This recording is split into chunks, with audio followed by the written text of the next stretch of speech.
Welcome everyone to the third Sunday devotional. Today we're going to continue studying Sadie Oglesby's address that she gave in 1927 to the National Convention of the Baha'is of the United States and Canada. And we have been studying it now for a few months. And so we're not going to start from the beginning, but we're going to start where we left off last month. And if you're curious, there are video recordings of the previous discussions that you can access. Just send me an email and I can send you the links to those. All right. And so just a reminder, dear friends, that really we come into this space with the understanding that we're all noble beings, and that we hope to have discussions that are elevating and worthy of who we are. And so with that in mind, we can begin. So what I'll do is I'll share the screen and we can take turns reading. Maybe if I can have 3 readers, they can alternate. If I can get some volunteers. I can read, Liz. Thank you, Diane. So Diane will be 1. I see Charles will be 1.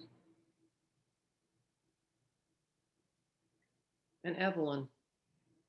Evelyn? Oh, no. No. Kathy, I see your hand up. Actually, I saw Meliwe raise her hand. Okay, all right, perfect. So we'll have, so we'll start with Charles and then Diane and then Meliwe. Does that sound good? Yeah, okay. So I'll go ahead and share the screen. And I'm just going to give a quick, before we start reading, I'll just give you a quick background of where we left off and then where we will be beginning.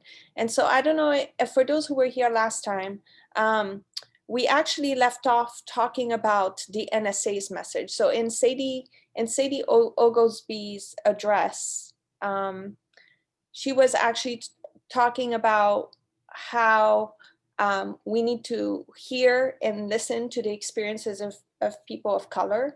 And I brought in the NSA's message of June 19, 2020, to just kind of reiterate the most recent message that talks about how we should be listening to the experiences of people of color, and that it should not end in words, but lead to meaningful, constructive action.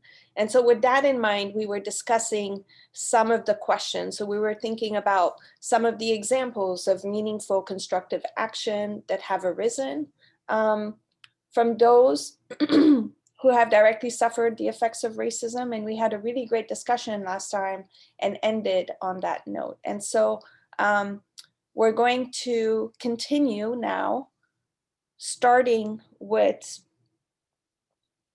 this slide. And if Charles would read it.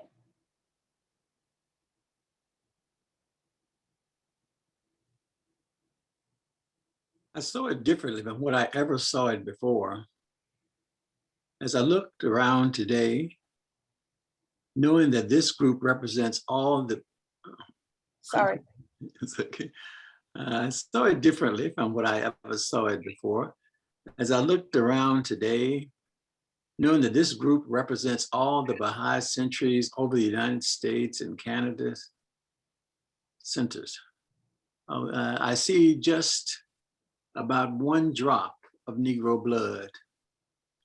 And if I ask you who that Black woman was, you could hardly place her, Shoghi Effendi said. I want to see many of them, and the Blacker, the better. If we are not able to do something about this question, it would be like Boston. A few years ago, we could go around and see 16 or 17 at a meeting. Today, my husband and myself only attend. It is much better in New York. Washington is about the same. The cause is not at the colored man's door, but the problem of moving the cause belongs to the white man.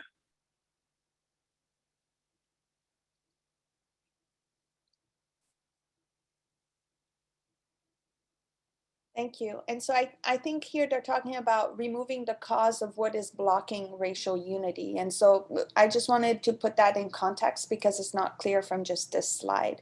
And so I had actually integrated, which we had read a couple sessions ago, maybe 2 months ago, and I wanted to bring this back in. So thinking about the cause is not a Black person's problem, right? So the cause of race, of racial disunity, but really it belongs to the white man. And so Lerone Burnett Jr. in Ebony in 1965, and we read this together before, and I just want to reread it because I think it leads, it kind of confirms what Sadie Oglesby is talking about in terms of what is the white man's problem and whose responsibility it is to solve it. And so I would like to ask Diane to read this slide. Okay. There is no Negro problem in America. The problem of race in America, insofar as that problem is related to packets of melanin in men's skin, is a white problem. And in order to solve that problem, we must seek its source, not in the Negro, but in the white American, in the process by which he was educated, in the needs and complexes he expresses through racism, and in the structure of the white community, in the power arrangements and the illicit uses of racism and the scramble for scarce values, power, prestige, income. The depth and intensity of the race problem in America is in part a result of a 100-year fight from that unpalatable truth. It was a stroke of genius, really, for white Americans to give Negro Americans the name of their problem, thereby focusing attention on symptoms, the Negro and the Negro community, instead of causes, the white man and the white community. When we say that the causes of the race problem are rooted in the white American and the white community, we mean that the power is in the white American, and so is the responsibility. We mean that the white American created and invented the race problem, and that his fears and frailties are responsible for the urgency of the problem.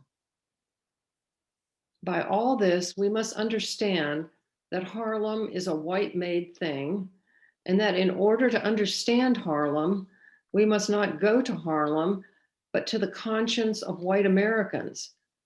And we must ask not what is Harlem, but why have you made Harlem?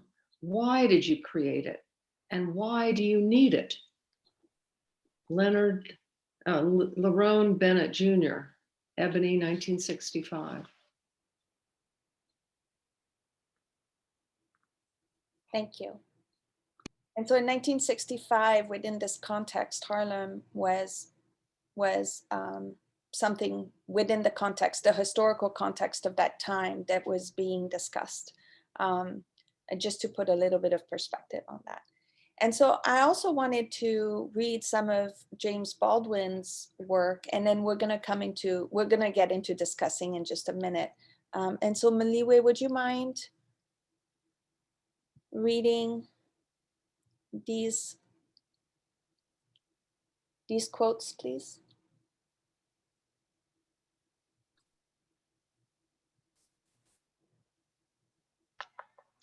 The cause is not at the colored man's door, but the problem of removing the cause belongs to the white man. The question is really a kind of apathy and ignorance, which is the price we pay for segregation. That's what segregation means. You don't know what's happening on the other side of the wall. because you don't want to know.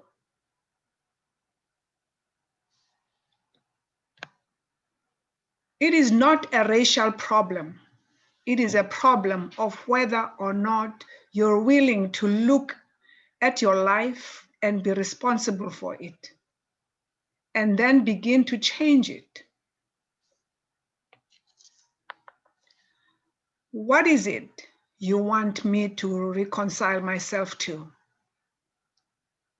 You always told me it takes time. It has taken my father's time, my mother's time, my uncle's time, my brother's time, my sister's time, my niece's time, my nephew's time. How much time do you want for your progress?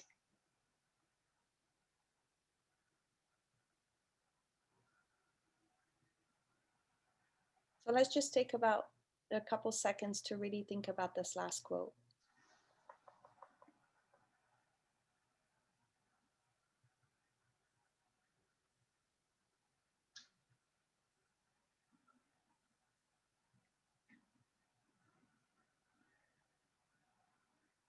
I just want to take a second to discuss this last quotation, not quotation, but just excerpt from James Baldwin, and think about what Shoghi Effendi is asking us and what he is asking Sadie Oglesby to bring back to the United States. And this was in 1927.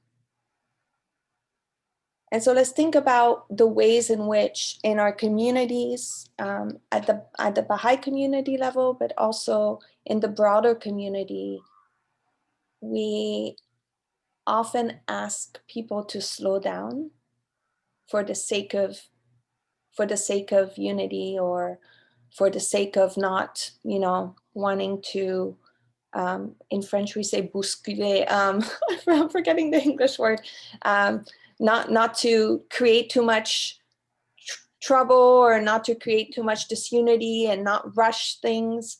And so let's think about it from the context of James Baldwin, and look at it from that perspective, and maybe have a conversation around Shoghi Effendi's call and plea to the urgency of the problem of America and race unity.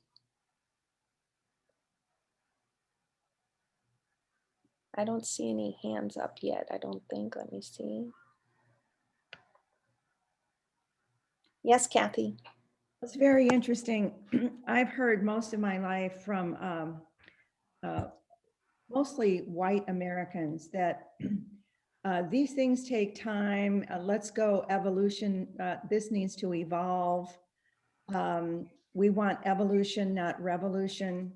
And yet the Guardian uses the term revolutionary change in Citadel of Faith. He's talking about time and speed. And so I just want to read this passage because I think it illuminates what James Baldwin is saying. And the Guardian is saying that we have a limited time. He says we need to be remedying while there is yet time through a revolutionary change in the concept and attitude of the average white American towards his Negro fellow citizen. A situation, if allowed to drift, will, in the words of Abdu'l-Baha, cause the streets of American cities to run with blood. So I think the Guardian was also talking about speed, revolutionary change. Revolutions happen very quickly. The consequences of revolutions can last generations, but revolutions themselves are pulled together pretty quickly after sustaining injustice or oppression. And so we've seen revolutions all over the world, and they're usually a response to leaders with power and resources that are not listening and not paying attention to something that's really important to part of the population. And we're seeing today, once again, reminding Americans we need a revolutionary change in the mindset of the average white American towards his Negro fellow citizen. Thank you, Kathy. Any other thoughts?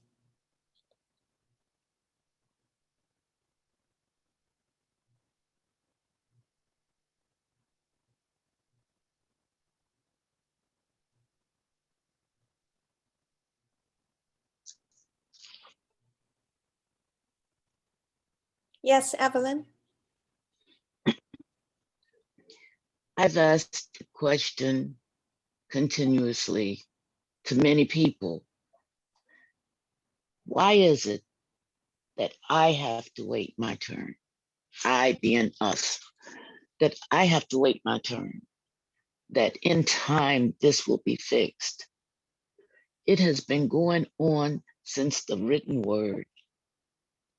How can I expect it to be fixed in my lifetime? That's the question that I have asked myself continuously in order to continue the battle. It's rough when your heart is actually in it and everybody's saying, well, this is not the right time. This is not the right venue. This is not the right person. I can't make that change for you. You have to figure out who it is that you can go to ask this particular question. No, I don't have one question. I have a book. I want to know, why do I have to turn the other cheek? Why do I have to stand at the back of the line? Why do I have to sit at the back of the bus? Why can't I curse you out like you curse me out? Thank you. Thank you for sharing that, Evelyn.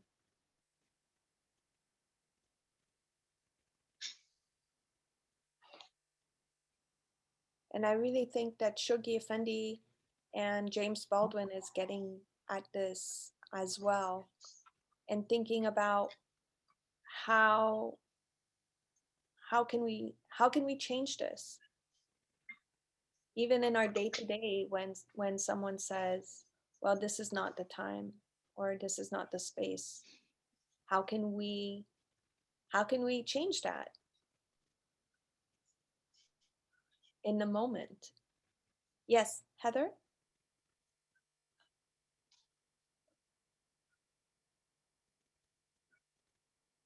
Heather, you're on mute. I don't know. Okay, great. Yes, it's actually Hoda, and I'm so sorry my name appears this way. It's my computer's thing.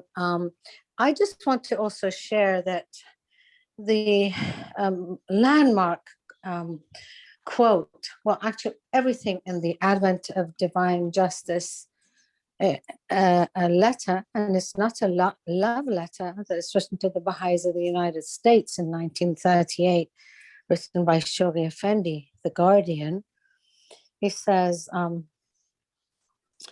it's his exhortation. He says to abandon once and for all, for whites to do this, for the whites to abandon once and for all their usually inherent and at times subconscious sense of superiority. And then he continues to say to correct their tendency towards revealing a patronizing attitude, etc. So to me, there's also another emphasis, huge emphasis on time. While there is yet time, a revolutionary change like Kathy just mentioned. And, you know, with all other changes and upheavals, change, that's why it's called the most vital and challenging issue. It's challenging because whites and white passing or white adjacent people like myself as an immigrant, a recent immigrant, relatively recent, to the American shores, we quickly realized how the caste system is set up with whites on top and blacks on the bottom. And it's a huge financial advantage to keep the caste system the same way. And it requires a challenge because it's social, material, and it's spiritual and moral. And it requires absolute urgency, because cancer, when you go and you're told you have cancer, and it says in the writings, the cancer of racial prejudice, I don't know any cancer where any doctor would say that, oh, you could wait 20 years, 40 years, 60 years. It has to be excised immediately. You need radiation therapy. You need, you need to get, take pills and just, eradicate it from your entire system completely, lest it may grow again. And this is the cancer of racial prejudice. It continues to morph and change. And immigrant people that come to the United States, although there is less European Americans in America, immigrants like myself that come into this country from all different parts of the world, we are become arbiters of racism. And we continue to be the hands and arms and legs, and let it continue to, at a great cost to people of African descent, because we benefit from this material system. That's why it's such a bad spiritual disease.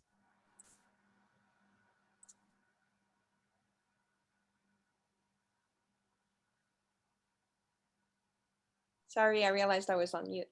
I said thank you so much, Hoda, for sharing that and really bringing to light our role in the ways in which we perpetuate anti-Black racism in our society. Jackie, I see your hand, and then Charles.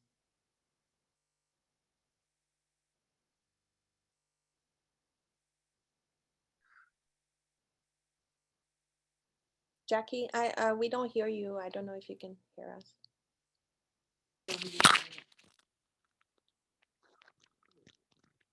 Can you hear me now? Yes. Okay. There are so many things that you're going to go over in Sadie Oglesby's report that talk about the urgency, and that this is so vital that we're not supposed to, I mean, it has to be the first thing on the agenda always. And there are so many stories of Abdu'l-Baha and his impatience over the friends not grasping why this is so urgent. The letter or the task report that was written 54 years ago by Glenford Mitchell, it draws from the advent of divine justice, and the whole theme through it is urgency and the need to for the Baha'is to become so educated that they will not appear naive, and to learn about this. I mean, that was the plan. That was a suggestion from the National Spiritual Assembly 54 years ago. So anyway, those, there's so many resources in both what you're going to present today and also that task force report that, we're tired of waiting, and yet we're still waiting. Jackie, could you post the link to Glenford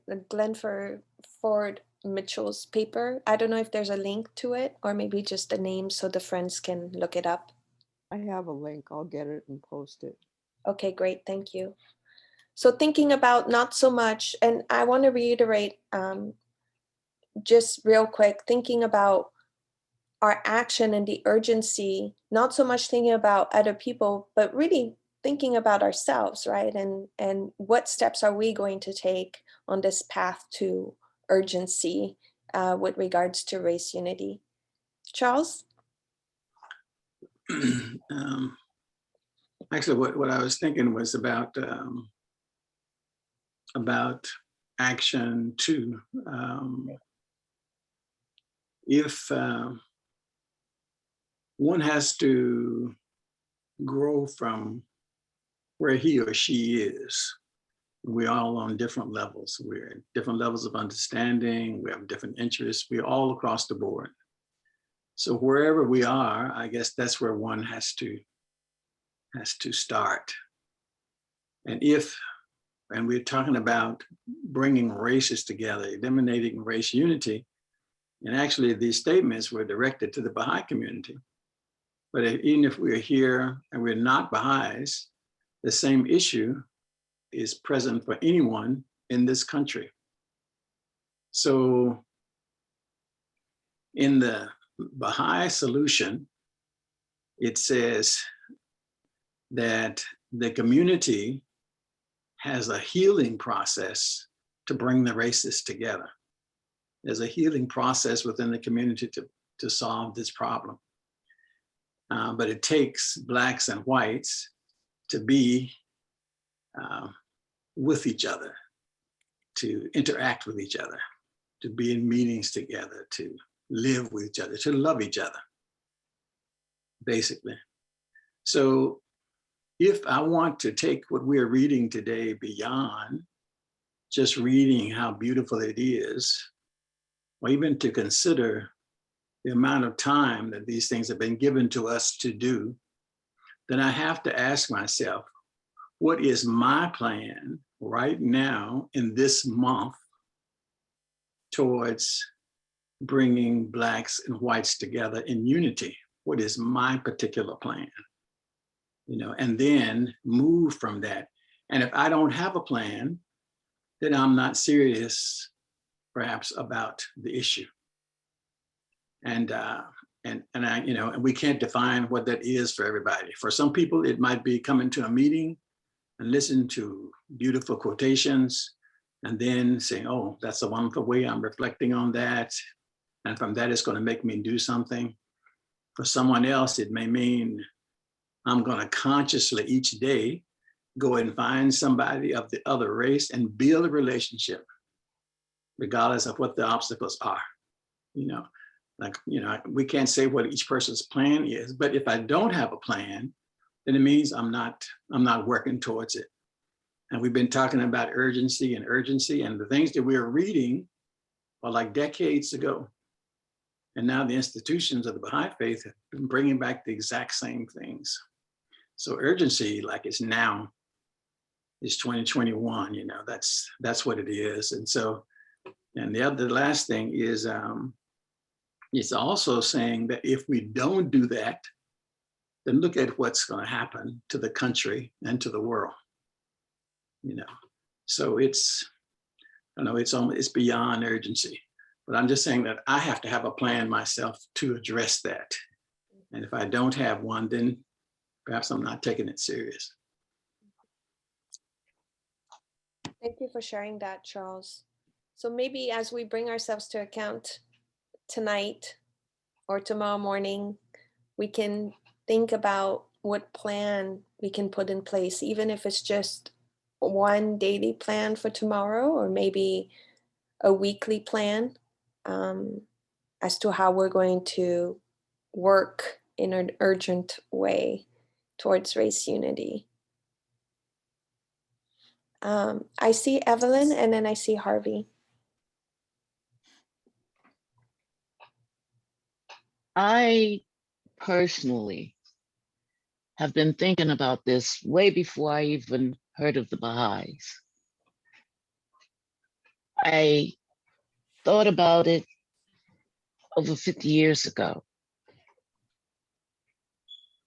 And as I matured and went on with my life, I decided to not give a happy about the prejudice of the world, to do what I could within my house, my soul, my structure, to move on, to do my little tiny part. I raise kids not to think about what color they are, to know what color they are, what race they are, not let it be something that you cared so much about. In the process of doing that, I raised one biological, which is Black, a Cuban, and an Asian in the same house. They've all grown, finished school, acquired careers, and families of their own. And you should see the blended table. We have everything from I don't know what people are called because I don't use labels. My granddaughter is part Black, part Italian, and then her son is of Indian, in like the country India descent. So what do you call that little child that's part Indian, part Irish, part Black?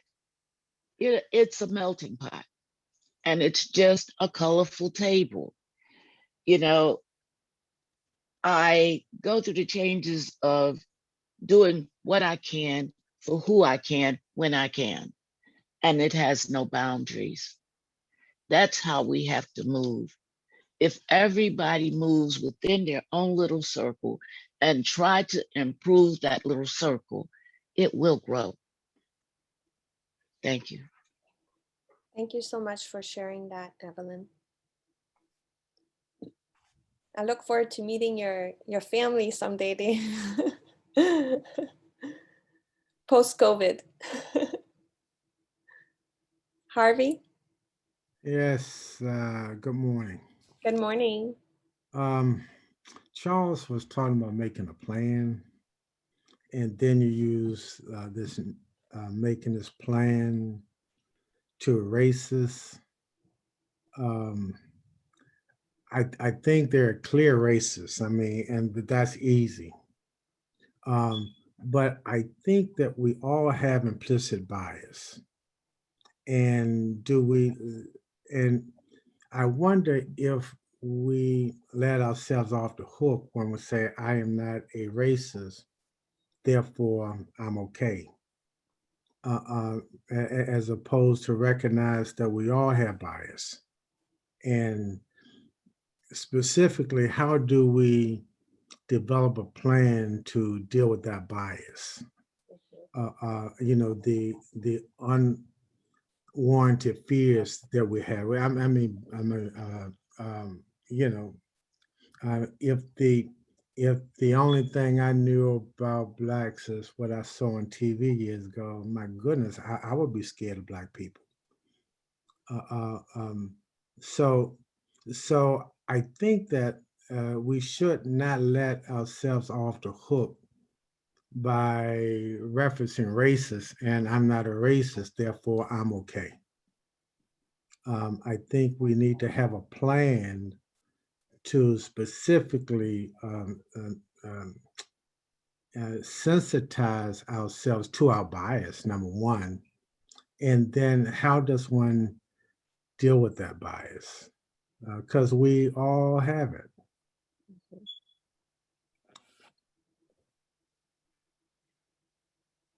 Thank you for bringing that up. So thinking about a plan that addresses our personal biases, and I would just like to share, if you do raise your hand to speak about your plan, please don't necessarily mention the biases that you have. I mean, that's between you and God, but really thinking about what plan do you have in place to address these stereotypes and these biases, these personal biases. Diane, I see your hand up. Yes, thank you. I just wanted to go back to something Charles said about a healing process. And in my mind, the question is, what is that healing process? And, Charles mentioned loving each other, and I think that's a huge part of it. But, when you go to a doctor, they give you a prescription. Sometimes it works, sometimes it doesn't, but at least it's a prescription. Try this, go home, do some physical therapy, take this pill. We need to get systematic about it and understand where the pain is. I think we know where the pain is, obviously, but and how to address that. I think it's great if we each have a plan, but I think sometimes we're just, grasping in the dark for, let me try this and try. And we need more of we need We need people who are experts in helping us to systematically address this, in my opinion.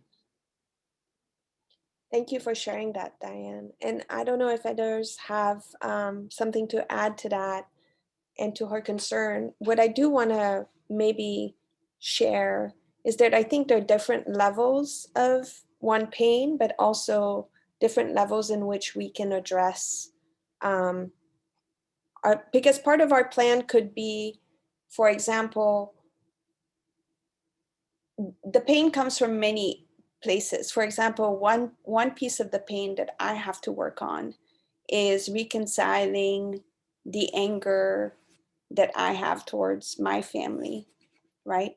My grandparents, my parents, my extended family that bought into hate and perpetuated it, right? And brainwashed me into the beliefs that I hold, not to blame them for those beliefs, because I need to take responsibility for my beliefs, but dealing with the pain, right, of that process.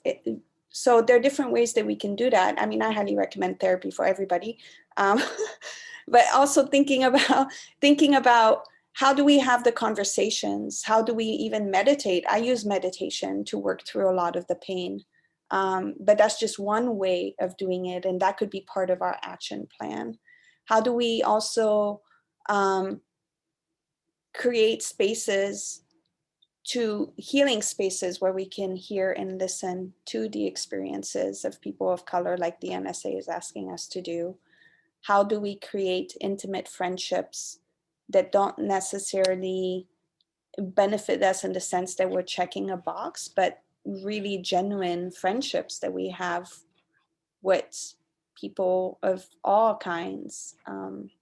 How do we create those friendships? How do we sustain them in a genuine way? These are all ideas. Yes, Maliwe?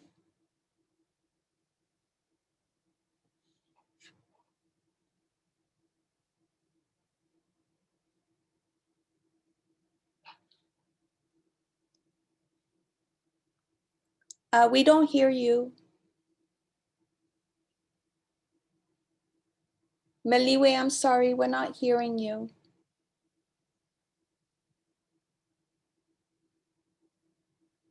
Can you unmute? I think you're muted. Oh, we don't hear you. Hold on, let me just ask you to unmute.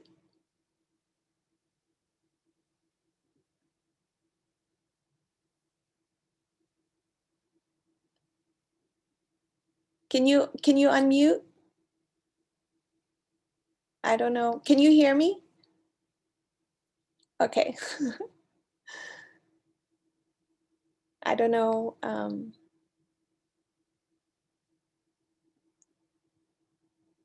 Let's see.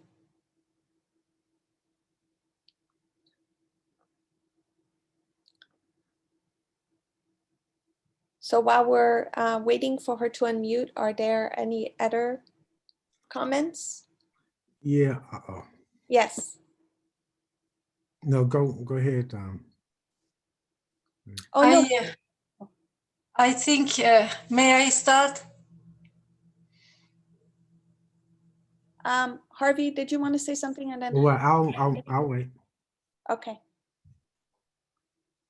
Go ahead, Hayede.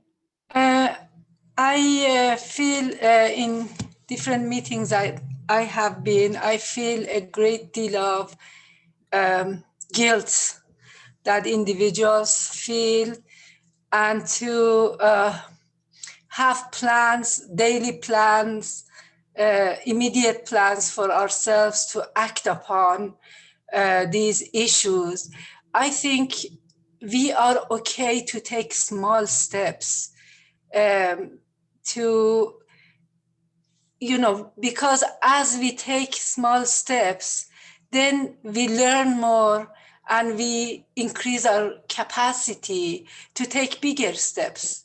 It is okay for us to start small, to affect change. And also, meditating on the writings. The writings shed light on our attitude, how we have to transform ourselves. And we don't have to feel that we have to, because of the urgency, it's over and beyond us, therefore feel guilty and disillusioned and not do anything. That's what, I in my turn like to take small steps each day and then increase it as my capacity grows. Thank you for sharing that. Something that I just wanted to add to your comment. I think that different people have different capacities, and so we can't look to other people and judge what type of steps they're taking, right? So it's individual at the individual basis. And I think that this idea of shame and guilt is really focused on the self, because we can't control other people. It's really nobody. By me, for example, asking the friends to have urgency, I'm in no way creating guilt and I'm not saying that you're saying this, but I'm in no way creating guilt and that's not my purpose, right? So everybody is in control of their own emotions, right? And needing to work through their guilt and their shame, which is all very normal and natural in the process of understanding race work. And so that's work that we all have to do that can be part of our action plan. However, what I do like to tell the friends when they talk about incremental change or small change, depending on our lives, and my mother went through this as well, and she shares this often. She wouldn't mind me sharing it with you, and I'll share the story in a second. Lives are being lost every day. And so all I ask is that I ask you to imagine if it was your son who was in danger of a violent racial action, would you be taking small steps, right? And there's this article that I'll post in here. It's called Dear White America, and it's by George Yancey. And he kind of alludes to this, where it's easy for us to want to say, well, I'm just going to take my time. But if your children's lives and your family's lives were at stake every single minute and of every single day, would you be still taking small incremental changes? And so that's just all I ask for us to meditate about and think about as we move through race unity. Harvey, I know you had your hand up. Yeah, I have to be careful what I say because this is recorded. I don't have, if you ask me not to share the recording. No, I'm just kidding. I'm just kidding. But we shouldn't think of Black folk as being this monolithic group. Right. Because there's such variations and differences. It's one thing to engage with Dr. Charles Bullock than their brother on the street, and what our thoughts are about those folk. So Black folk are not this monolithic group, and sometimes it's easier for white folk to deal with some groups within Black folk than other folk. There's fear, et cetera. But in terms of a plan, that plan perhaps should include, as Baha'u'llah says in the hidden word, to bring thyself to account each day, ere thou art summoned to a reckoning. For death unheralded shall come upon thee, and thou shalt be called to give account for thy deeds. So we should reflect every day on where we are. Are we making any progress? Are we still as biased? Are we still as fearful? regarding Black folk or certain groups of Blacks or Black men as opposed to Black women. I mean, I think this is on the Black side as well. I think we have to learn to take risks. I mean, it's okay to so-called, I mean, we have to learn to fail forward. You know, we can't be immobilized by failure or hurting someone's feelings or whatever. I mean, just act and bring ourselves into account and make it just when nobody's perfect. I mean, the House of Justice calls us to this humble posture of learning. And how can you learn anything if you don't try? So we should stop making excuses and just do it. Ya bahala pa. Thank you. Thank you, Harvey. Meliwe, I see you and you were able to unmute. Yes, actually, I had to change devices. Sorry. Yeah, my computer acted up on me. And so now I'm on my cell phone. I apologize to you guys. No problem. Well, yeah, I just wanted to say that my plan for what's going on right now is to uplift the Black people who are so disenfranchised. As biased as it might sound, that is the decision that I have made, especially because I have tried to use the white commerce to help me in what I do. I buy old houses, renovate them, and let Section 8 rent those houses. But I'm having a hard time getting a loan. I'm still having that hard time. It might sound weird to you guys, but I'm still going through that at this time. And I must tell you that my credit is good, over 700. But I'm still having a hard time getting some loans. As a result, I decided to go to a Black bank that I have found to see what goes on there. And indeed, they were very happy to give me the loans that I need. And so now I'm working with a Black bank. And I know it sounds biased, but what can I do? I need to move forward so I can renovate these dilapidated houses and let Section 8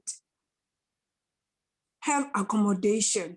They are short of inventory and they need houses like that. And it's not going to be only Section 8. People are going to be kicked off their houses now because of what's going on. But the white bank is not making things easy for me. I don't know why. It's happening right now. I don't know if you guys have a solution for that or an advice, but as biased as it might sound, I'm going to take my business to Black businessmen, business people now, because they can use the money, they need the money, and they are easier for me to deal with.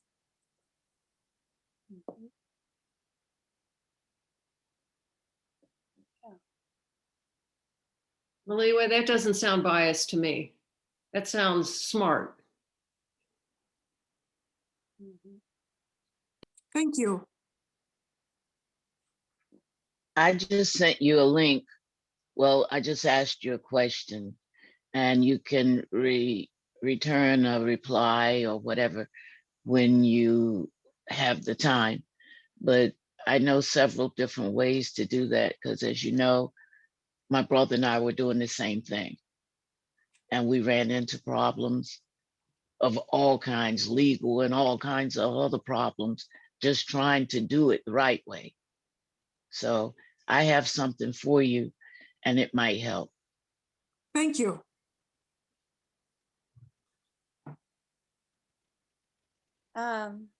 Thank you so much. Any other responses to Maliwa's question? Yes, Sarah?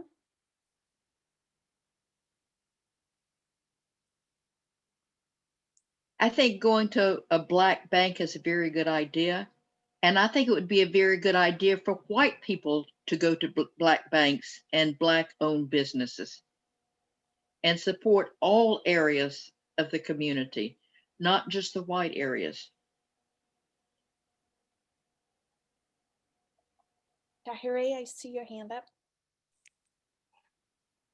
Yes, thank you. Okay. Thank you for the invite. I think I just know a couple of you. There's so much here to think about or give suggestions about, but I think I get in trouble,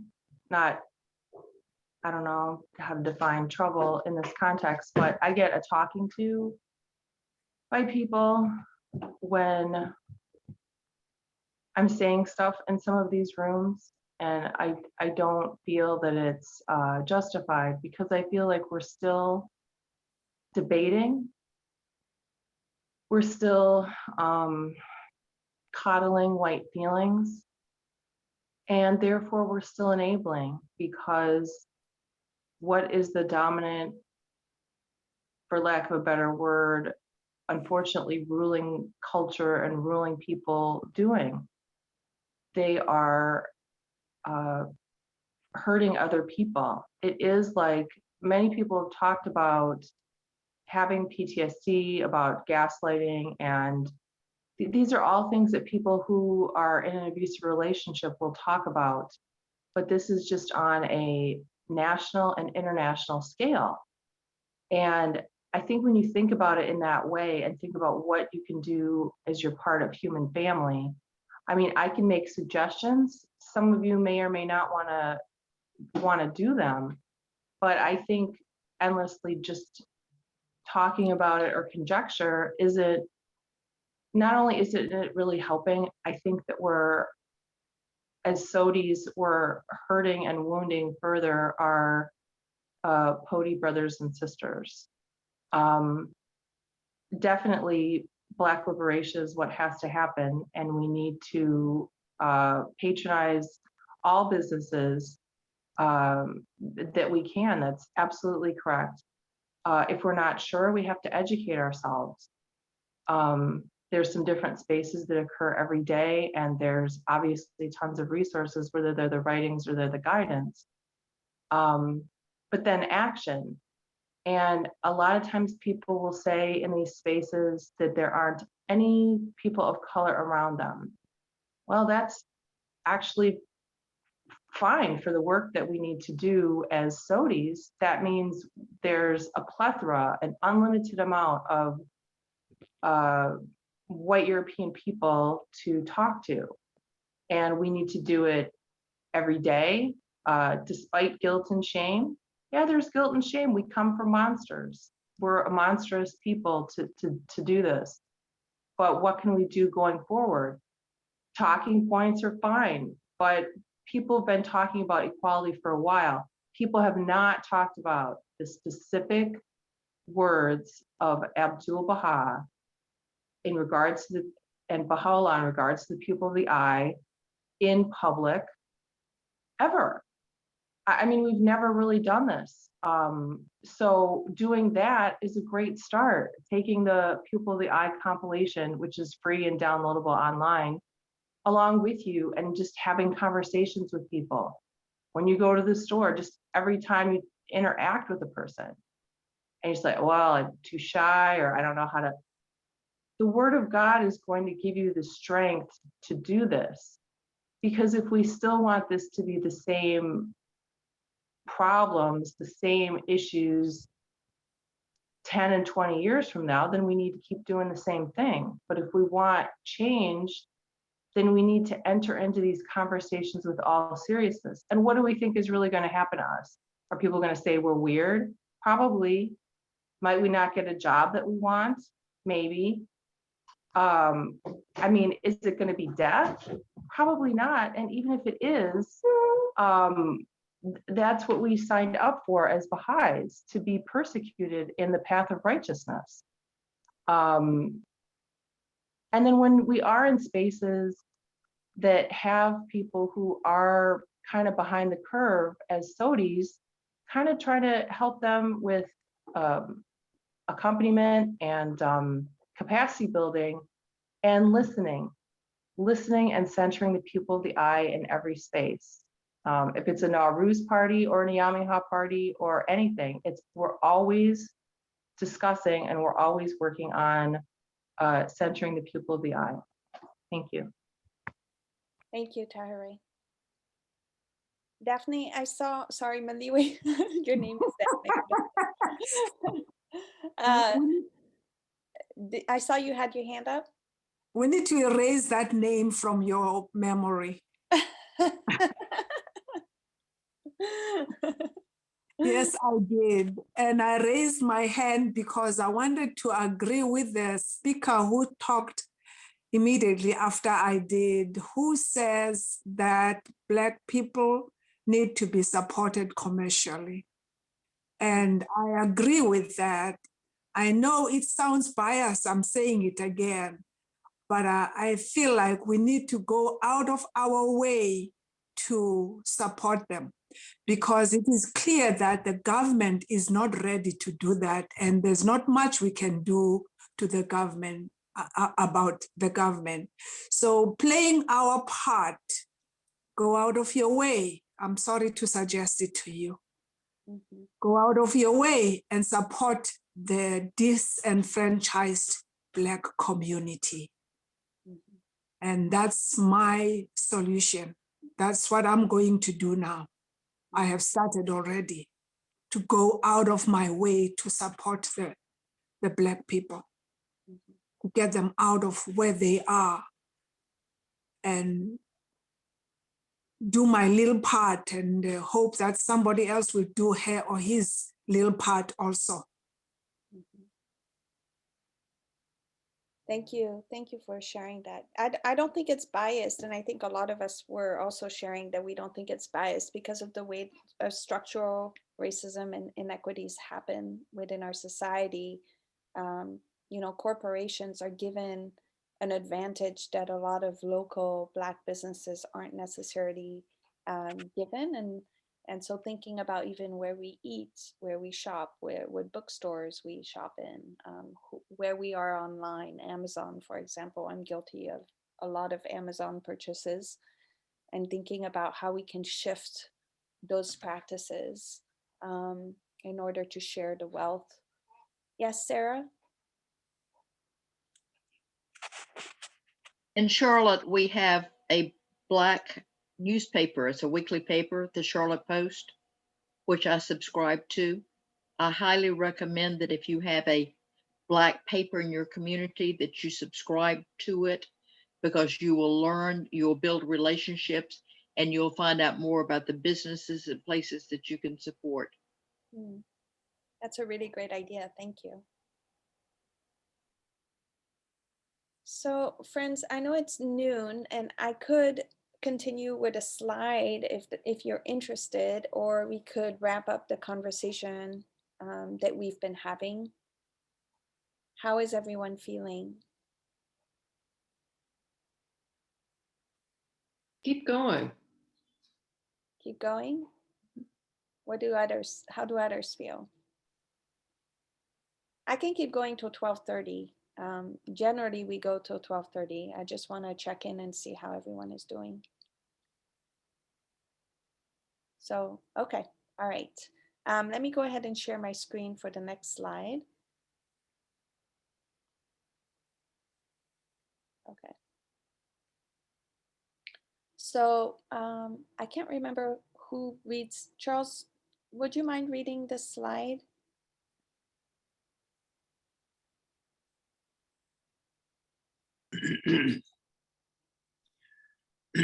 Sugar Fender said to me, Mrs. Oglesby, my commission to you is to use all your force and power and strength to force an understanding of the paramount importance of the Baha'is turning their attention to this one issue immediately. And he said, know that as you do this, you are standing on the strength of my prayers. What would force, power, and strength look like when a person is addressing the issue of race with whites, Persians, and other white adjacent people?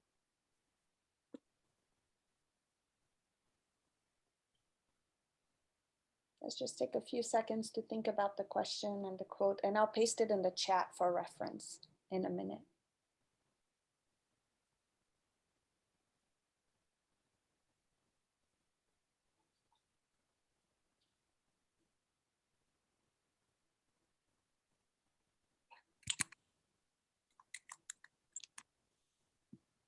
Okay, I'm pasting it in the chat. There we go.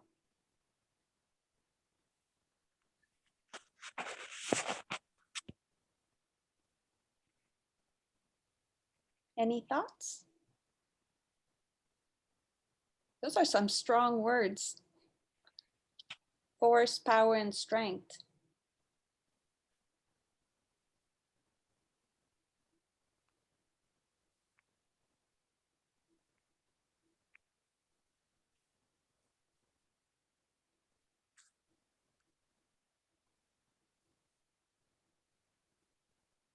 Kathy, I see your hand. Well, one experience that I have had is when talking about this within the Baha'i community, one-on-one with friends who are either white or white passing, I get accused of creating disunity just by bringing up the subject. And by bringing up the subject, I mean, what is it that we as white or white passing or white adjacent people, what's our role? What's our responsibility according to the writings of Baha'u'llah, Abdu'l-Baha, Shoghi Effendi, and the House of Justice, that we're supposed to be putting this as the watchword? Freedom from racial prejudice should be the watchword in every Baha'i community. What is it that we're doing? And I think that may not sound very powerful, but just sometimes raising the issue is forcing people to think about something that they're uncomfortable thinking about. And I think white believers need to really get used to being uncomfortable, really get used to raising these issues, both for myself, what am I doing inside of myself? What's my spiritual homework? What interior excavations do I have to go through? Talk about renovated, dilapidated houses. We all grew up in a dilapidated house in America, and the house is based on white supremacy. That's the mud sill. The basic plank of the foundation of our society is white supremacy. So we all grew up in a corrupted, polluted house. And you know, the older the house, especially if you're in a damp area, it's full of mold. It's full of all kinds of toxins. And I think white believers, white Baha'is need to get very used to raising this subject with fellow white and white passing believers so that we can get serious with each other and help each other to enter with courage an area for some people that they've never entered before, and for others, they've been involved for decades. They've been involved for most of their lives and careers. But I think being uncomfortable is the name of the game, and we have to get used to being uncomfortable. To me, that would be powerful. Mm-hmm. Thank you. So this idea of discomfort, which is necessary, right? Because we're so used to centering ourselves. So discomfort is shifting that center.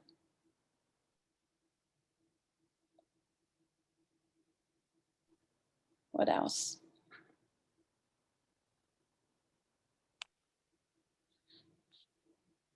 And why are people uncomfortable?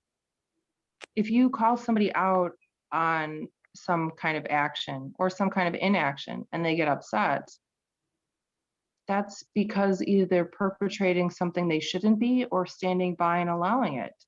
So of course, our oddball human nature, our material self is going to say, well, I'm offended. I'm not like that, or I can't help. So when people are offended, that's a clear sign. How many people did Abdul Baha offend and Shoghi Effendi? How much vitriol and death threats and threats of violence did they all have to put up with all the time? And stuff and garbage written about them in the newspaper that was ridiculous and one-sided when you look at old newspaper articles. A lot. I think we've been given a great gift that we're not, right now, currently, Baha'is are not being dragged in the news at all. Even though somehow they find out about what everybody is doing all the time, I don't see anything written about that. That says something to me. I think that should say something to all of us, that we are doing, this is the right thing to do. These writings are the correct way forward and the only way forward for humanity. Mm-hmm. Mm-hmm.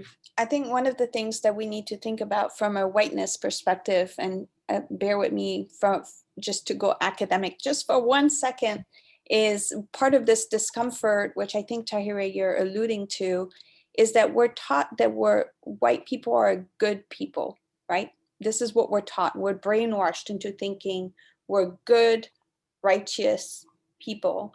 And so when we're called out, or when we realize that we have all of these biases that we've been brainwashed with, there's this dissonance between what we've been taught that we were and that we are versus the reality of the historical and just our own internal reality, that we need to then figure out how to reconcile, because there are two different messages that are being thrown at us by society, and we need to work through that. And so thinking about it from just racist ideas perspective and an ideology perspective, how are the beliefs that we've been holding on to, that society tells us that we are, versus the reality, and how do we start to reconcile that at a very fundamental level? Harvey, did you want to share something? Yeah, I mean, this is so ingrained into the psyche, the American psyche. For instance, HBCUs, can you imagine what would have happened if more white folks went to HBCUs, as opposed to the Duke and Carolina and et cetera? Now, I understand in some cases, certain programs may not be at a HBCU, but why is that? Why is that the case? And it still is the case. And why are we so comfortable with that? I mean, there was this story about this Black man who was selling ice, and he had been on this corner for years. He's making money selling ice, and this white man saw him on the corner selling ice and making his money. So he said, "Well, I'm going to go sell ice too." So he went across from the Black man, and folks started going to the white man to buy ice. And somebody asked them why, and they said, "Well, the Black man's ice is cold, but the white man's ice is a bit colder." Uh, um, and so, what is one's perception of HBCUs? I teach at North Carolina Central university, I can go anywhere I want to teach. So, but it is so pervasive still in 2021. I mean, white is better. You know, we have, of course, the vice president of the United States who went to a HBCU. Uh, um, so, so we can't seem to get over it. It's not what you say, it's what you do.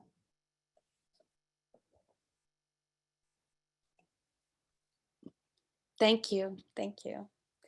So we had a really good question in the chat, and then Charles, and the question was, what are Sodis? So I think we just need to be mindful of the terminology that we're using.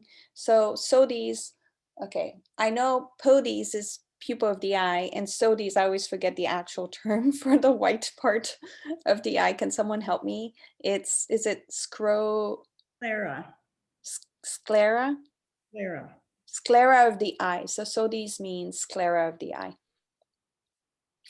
Does that help you, Fran? Okay, great. Charles? Just wanted to go back to the idea of a plan.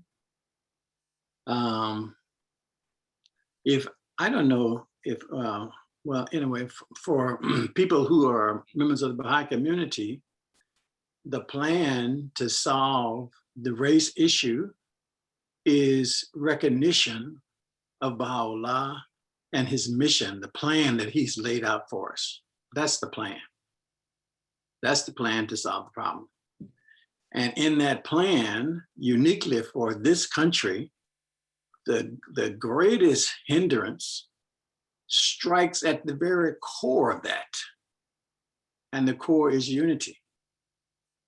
So if that core is that's the foundation issue for stopping the plan, Blacks and white inequality, lack of love, all of the stuff that has been created in this country, then if we think that Baha'u'llah's plan is what it says it is and is the remedy for it, then that plan cannot happen unless there are large numbers of Black people in the Baha'i community, as there are large numbers of non-Black people in the community.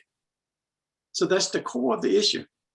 So if that's the core of the issue, then to me, the plan that I have to have is to find Black people and let them know about who Baha'u'llah is and his community, and whatever it takes for me to do that, and that whatever it takes of me to do that, then I have to figure out what that is.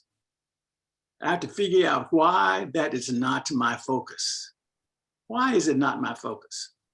You know, is it subconscious? Whatever term, and we got all these different, I mean, we have classified this in so many different ways. I mean, we have classifications, books of classifications. So whatever one applies to me, then I have to figure out what that is, and then in my plan, find and work out that so that Black people will be attracted to what Baha'u'llah has brought to solve the world's issues. If I'm doing study circles, if I'm doing devotional meetings, those are things that the House of Justice told us to do. Where is race in that? What part does race play in having a devotional? You know, in my particular devotion, what part does a study circle, what part do children classes play in solving the problem of race? So if I'm going to follow the plan that the House has given to us, to me, that seems like that would be a very easy way to figure out what to do. How do friends feel about taking the next 15 minutes or so to actually work on a plan together and maybe share?